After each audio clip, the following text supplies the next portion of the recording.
Let's say இப்போ நான் ஒரு பொண்ணை லவ் பண்ணுறேன்.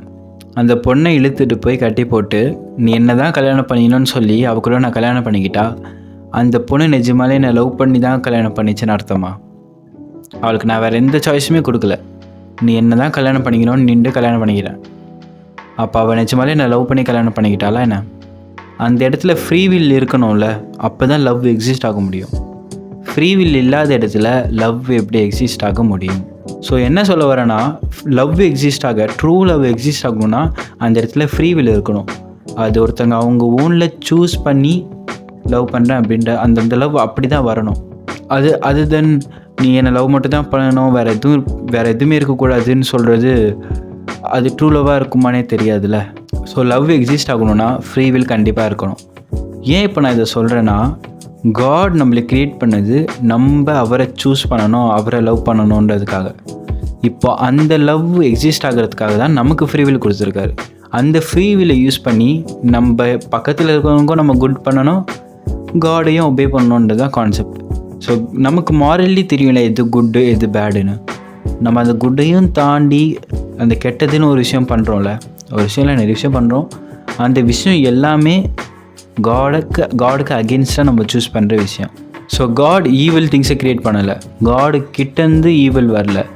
நமக்கு ஃப்ரீ வில் கொடுக்கும்போது இந்த ஹேட், ஆங்கர் அதெல்லாம் எக்ஸிஸ்ட் ஆகி தான் ஆகணும்.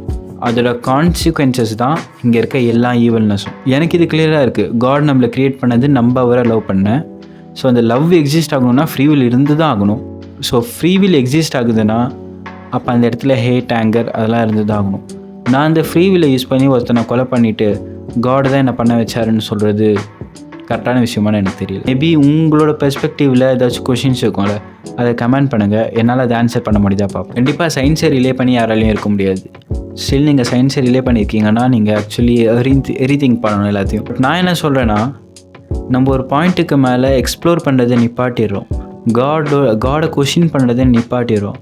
இல்லை கடவுள் நம்பிக்கை ஆல்ரெடி உங்களுக்கு இருக்குன்னா நீங்கள் அதில் கொஷின் பண்ணுறதை நிப்பாட்டிடுறீங்க.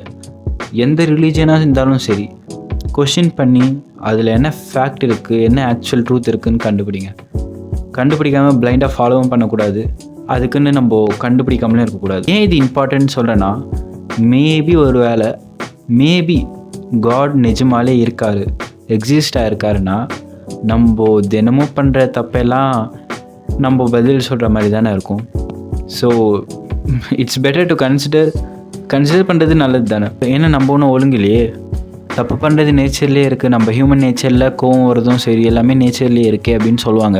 நம்ம ஃப்ரீ வில்லை யூஸ் பண்ணி மாரலி எது கரெக்டோ அதை பண்ணணும்.